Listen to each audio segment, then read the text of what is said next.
First time doing this. I don't even know if my software is going to work right on this, but anyway, we're just going to run with it. So check this out. I just want to quickly do a pretty much a market assessment for you guys, or basically an evaluation to kind of give you an idea of what's happening in the real estate market today. Um, I think that one of the things that first time buyers kind of have a problem with is making the move. Like, what is the benefit of getting a home, purchasing real estate in any matter, in any fashion for that matter. And I kind of posted this recently on my Instagram as a reel. What is the biggest asset that real estate can bring to you? And it's your investment. It's an investment. I mean, everyone's going to tell you it's an investment. What do I need? What do I mean by investment? Let me elaborate on that. You live in a property. If you have a rental property, or I should say, you live in a rental property. You're leasing something out. Maybe you're in an apartment. That's what you're doing. You're leasing out property. You're renting out a space, right? You're living in there, right? There's certain benefits that living in a space provides you, right? Shelter. This is where you relax. This is where you spend your time. This is where family comes and visits you. It's where you eat all your food. That's the simplest idea of the place that you live. And of course, with renting, you can be spending a large portion of money, every year, annually, I should say. And what do you have to show for it? Of course, when it comes to purchasing property, you got to worry about repairs. You've got to worry about taxes. There's a little bit more of a responsibility. But typically, from what I've seen, owning property is always going to be a better investment, because at the end of the day, when you decide to leave that property and you decide to maybe release it out, maybe you decide to sell it, you can get those funds, or a portion of the funds from that you've invested into that property, into that mortgage. You can get a portion of that back at the end of the day. And that's the biggest thing, is that you have an investment. Whether you buy that property, live in it, you leave it and you hold it, or you sell it, it's going to benefit you in some sort of way. And from what I've seen as well is, even with the interest rates, which are, I mean, we're seeing anywhere from like a 2.75 to like a 3.25, and they've been kind of holding steady. Some other sources will probably tell you something different. But realistically, even with those interest rates that we have right now, it's not that big of a factor is really killing your pocketbook, simply because interest rates are so low right now. It's a very opportune time to buy, and it's an opportune time to sell. If you own property already, it's a great time to sell as well. But maybe leasing something is an option for you, or relocating. That's the conversation that we could have. So this is why I kind of like to just kind of get an idea, especially for I get it, if you already own a home, this really isn't a conversation for you. Maybe you learn something, maybe you don't. This is really a conversation for those people that they're looking to buy, and they don't really know the benefits of it. You know what I'm saying? And there are some cons too. And like, specifically, like I said, you've got to worry about you got stress. You've got to manage it. You know what I'm saying? You've got to fix things. You've got to manage all that stuff. And a lot of people do not have I should say, the energy to kind of deal with a property. And so that is strategically, in some certain circumstances, where actually renting is better. You're better off renting. Maybe you're building your credit up to buy. You're better off renting. Maybe you're a little bit older, and maybe you don't want to deal with the headaches of owning property. That's a strategic thing. Maybe it's a temporary property. Maybe you don't have the money to buy something quick. You know what I'm saying? Maybe you only want to be in a certain area for a year or so. That's going to be something that leasing will probably be a much better fit for your situation. But of course, everybody's situation is different. I can only really help the people that are, I can help you lease and all that stuff too. But for this conversation, I really want to kind of stick to the purchasing aspect and what the benefit is. Because I mean, I was a little ignorant back then. I'm not too sure how you guys feel about your knowledge about real estate. But realistically, I know what stopped me from getting into it earlier, and I just want to make sure everyone is educated as best as they could possibly be. You know, get into something. I'd rather you have the information than not have the information. So anyway, let's just kind of talk about that. So about the what's happening in the market right now. So mainly affordability is kind of one of my topics today. You only can know how much you afford if you actually take out the time to get pre-qualified, okay? What does it take to get pre-qualified? It's going to take W-2s, check stubs, and of course some other additional information that the lender of your choice is going to utilize to formulate what they can qualify you for. So a lot of times, as for people that are, maybe it's their first time purchasing property, one of the things that they don't really realize is that there are some affordable options for the single income individual. And that's kind of my situation as well. So, maybe you don't want to spend, $200,000, $275,000 on a property. Maybe you want to stay into something a little more affordable, and maybe you don't need, the full amenities that a residential single-family home provides. And when I mean by residential single-family, it's a residential home, only there for a single family. We're not talking about duplexes, but in some places duplexes are a thing. We start about townhomes, we start getting to a different price range because most of them start at 300,000 plus. But for the single individual, maybe on one income, there are some options for you. And ironically, it's very close to renting. But the strategic point is that typically you'll find is that it's sometimes cheaper. And like I said, you're actually owning property. You have something that you're investing in. And like I said, at the end of the day, when you go to sell that property, you can make money back, or you can choose to hold the property, maybe lease it out to somebody else, maybe build your first rental property, portfolio, I should say, your rental property in your portfolio. So there's just a lot of options that you can do. But real quick, I just want to go ahead and do a overview of what the market's looking at like right now. So hoping that you guys are seeing my screen right now. So let's see here. Let's go ahead and do a search. So let's say you're looking for, I'm over here on the left corner here. I don't think my mouse is very obvious, but you've got some different options here. Obviously, like I said, single family, townhouse, condo. That's what I'm in right now. So let's kind of start on the bottom, right? Let's see what's under 90,000.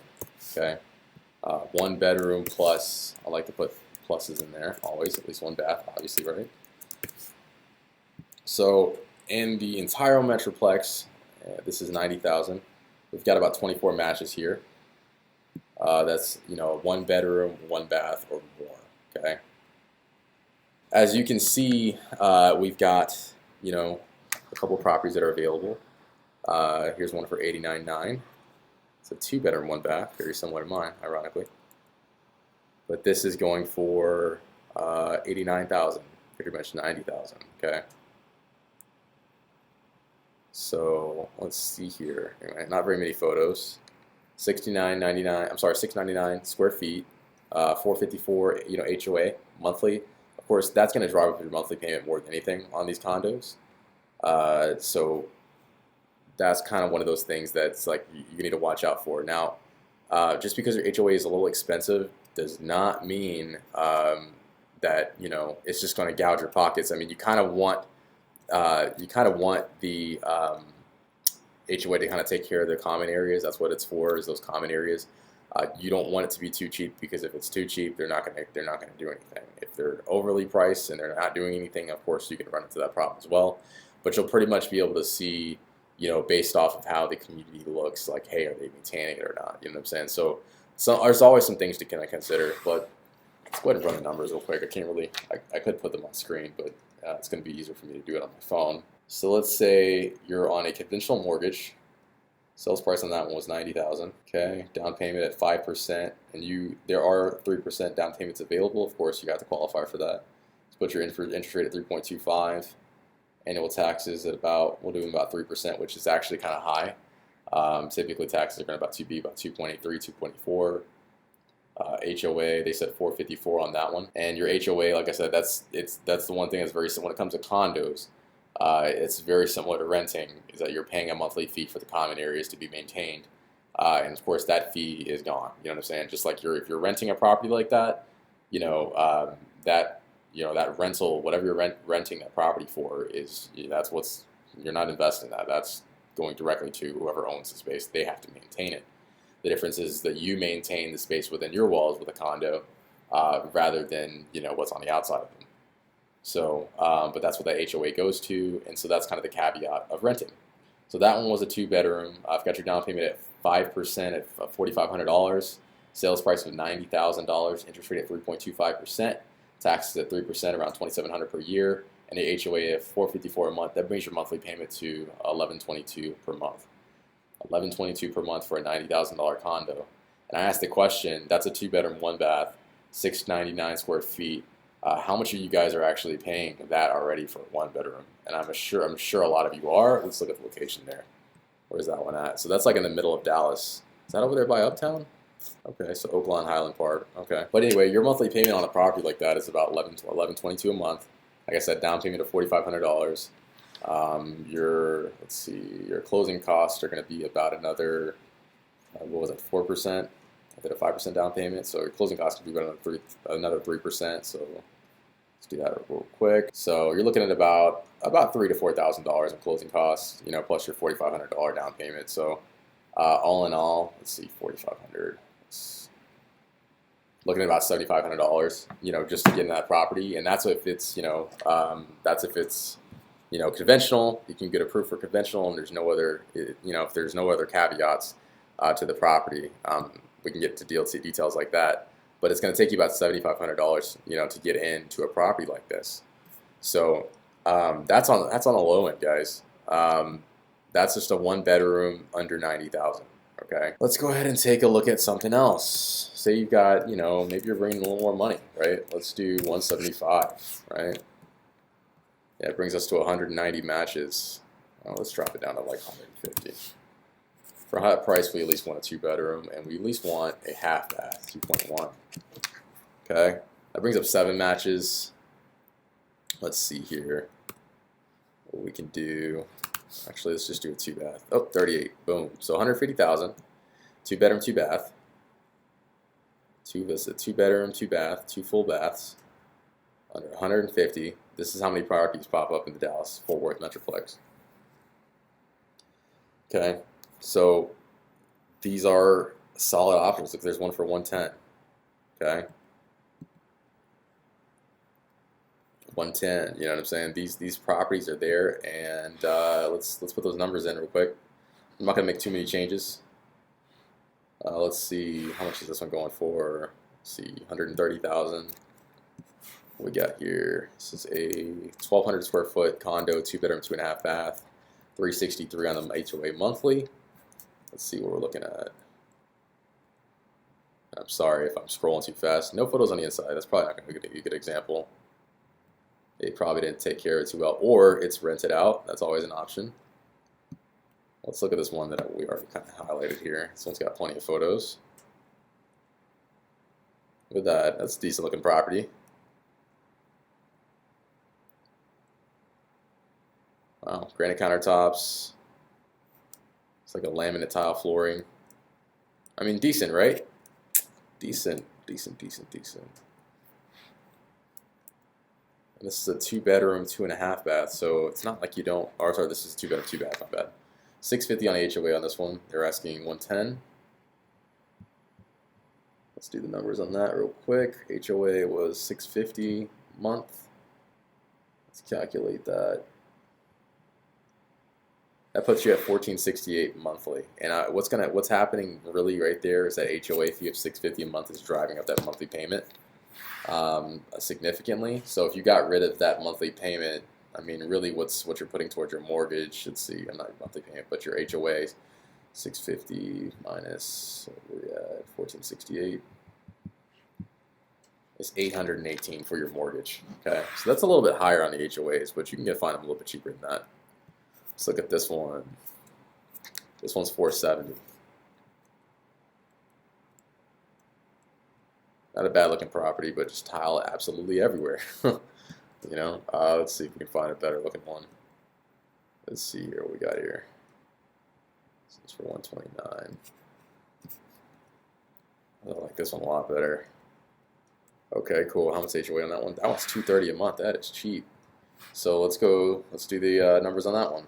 Down payment of 5%, which you can get it lower. Like I said, you just got to qualify. HOA is what, $230 a month? Let's do that, $230. So that'll put you at $1,196 monthly for $129,000. That's an approximate, guys. All my numbers are approximate here, but around $11.96 monthly, about $1,200 a month for a $130,000 property, 2 bedroom, 2 bath, 919 square feet with a $230 a month HOA. Okay, so $11.96 monthly for a property that's 2 bedrooms. You could get somebody else in there, maybe do a co-signer or co-borrower on the loan, and maybe split the mortgage, half and half. You know what I'm saying? It's a great way to get started.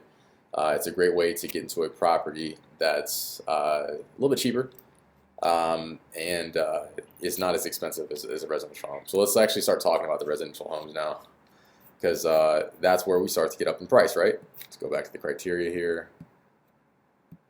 I forgot I'd actually select this. There we go.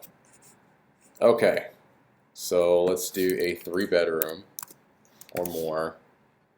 Let's increase the price to $200,000. 2 bath or more. Okay, let's start from there. Still giving me too many results? Yeah, I knew it. So there we go. So under 200,000, these are the residential active coming soon properties that are under 200,000, 3 bedroom, 2 bath or more. And I'll tell you right now, this price range for a residential home is going to be super competitive. Okay, that's not going to be residential. These are all condos. Let's do not on that. Okay. All right, there we go. So we got those off the list. So I don't know how we got a 9 bedroom house here, but apparently we do.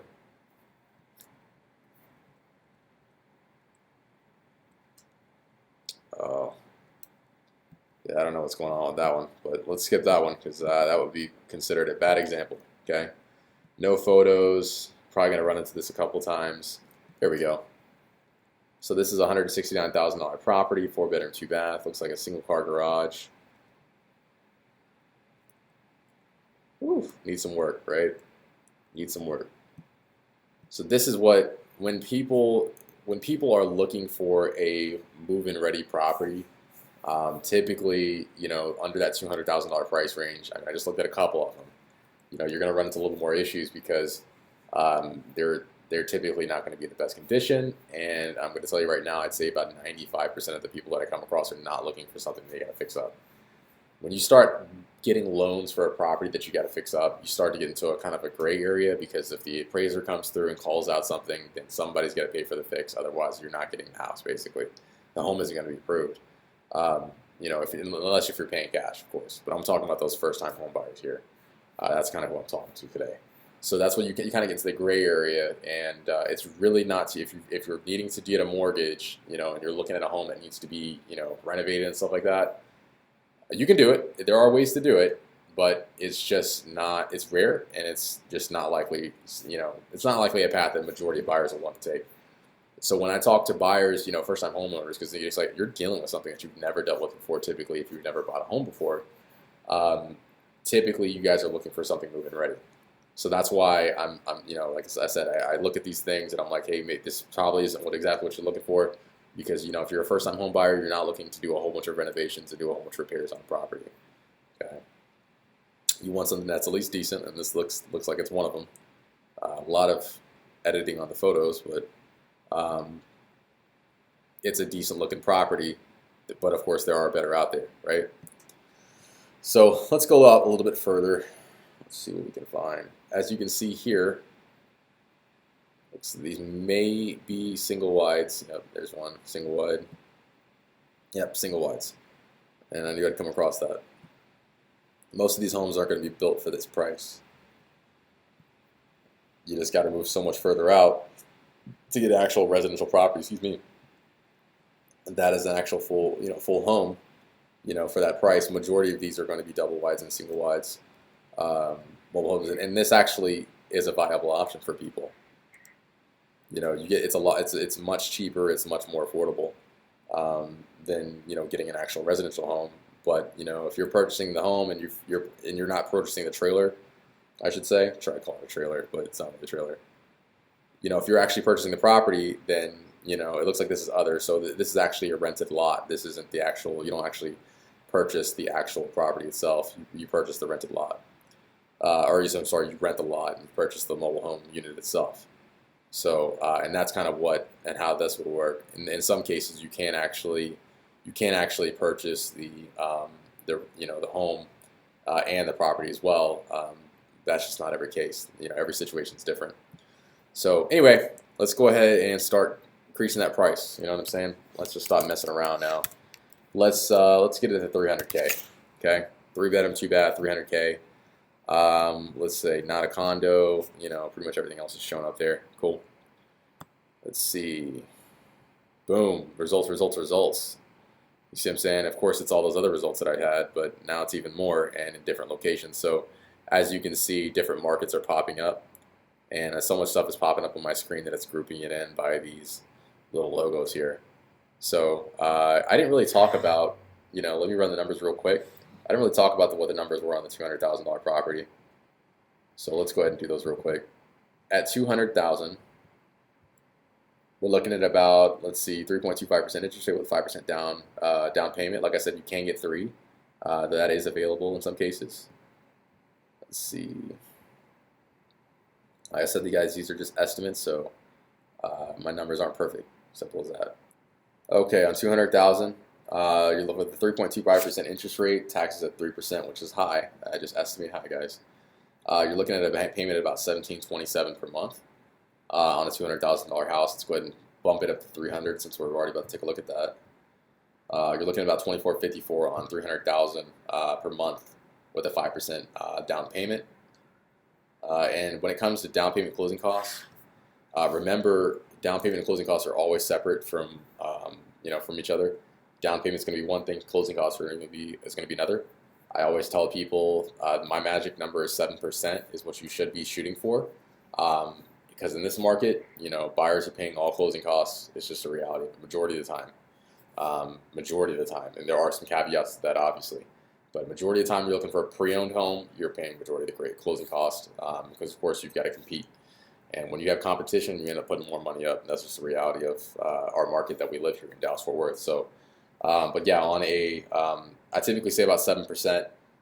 Because that's considering if you do go FHA or conventional at 3%, because you can get a conventional at 3%. If you're going FHA at 3.5%, I typically add another 3.5% for closing cost. So about 7% is typically my go-to number when it comes to how much you should be aiming for to close on a home.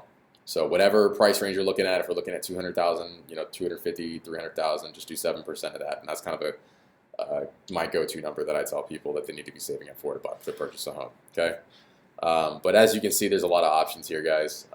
You can go all the way up to $1 million. I really typically do not do that simply because that's just there's not as many buyers there. You know what I'm saying? I'm sticking to where I can find majority of the buyers, so I can get this information to you and I can get you guys educated on it as best I can. So. But like I said, there's options everywhere. Let's look in Plano real quick and see what we got. Actually, let's do Carrollton. Why not? So there's a $182,000 property here, 1,000 square feet. But let's make it look a little bit more. Let's tidy this up a little bit. Let's say we want a 1,500 square foot plus property. Okay, and that should do it. Let me see what that'll do. Okay, so we got one here for 280,000.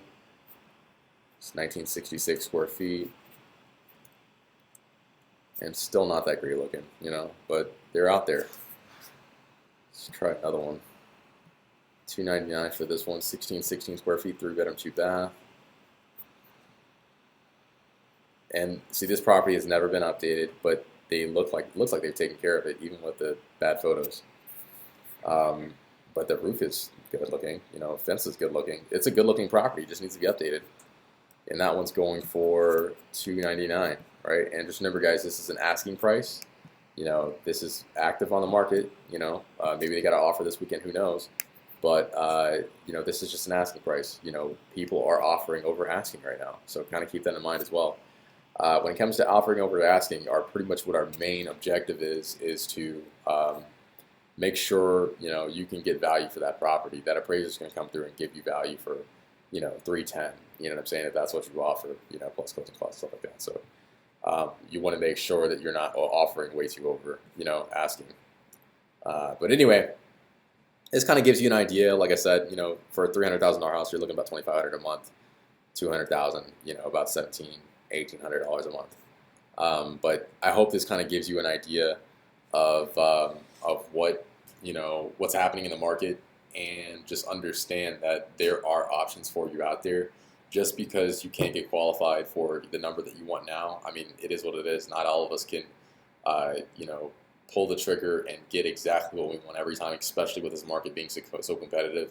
There's a lot of people in this that are coming here. There's a lot of people that are moving to Dallas Fort Worth, and it's just a growing city. And so there's a lot of competition here. The best thing that I think that you could do if you're looking to purchase a property is to get something that works for now, and then maybe make some moves later on. You know what I'm saying? Stop renting. Stop throwing $15,000 a month. Let me see. I've ran these numbers before. If you're paying $1,250 a month on an apartment right now, times 12, that's $15,000 a month $15,000 annually that you're spending on an apartment. You know what I'm saying? If your rent's $1,600 a month, times 12, annually you're spending $19,200 a month on rent. You know what I'm saying? Would you rather put that towards a mortgage and probably get an investment from those funds that would you rather get that investment back? You know what I'm saying? A portion of that investment back, or would you rather just give it to somebody and never see it ever again?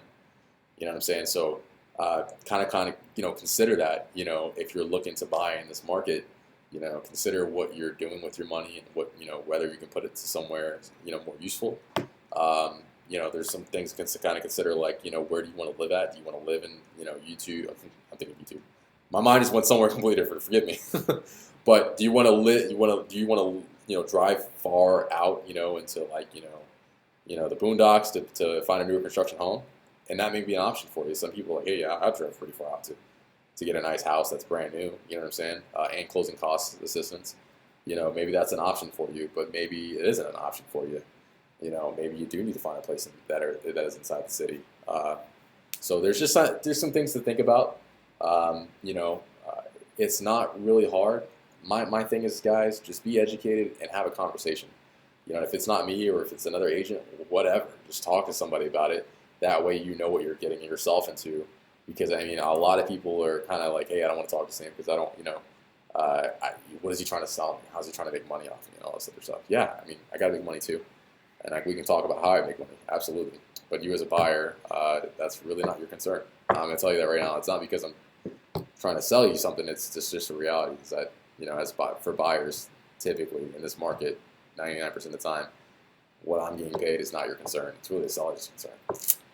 They're the ones who actually pay out the commission. So anyway, guys, I think I've gone on too long. This is probably well over 20 minutes at this point. And I'm sorry for my super monotone voice. You know what I'm saying? As I get into this, it's just like, I don't know. I'm just dishing out information. So I end up getting a little bit boring, so I apologize. But hope you learned something with this video. If you got questions, of course, you guys can DM me. You know what I'm saying? It's not like my information isn't out there. Let me know if you guys have any questions. Like I said, I'm here to educate, and realistically, I want you guys to be informed. So hope you guys have a great day, and have a phenomenal Saturday. That's why I'm recording this.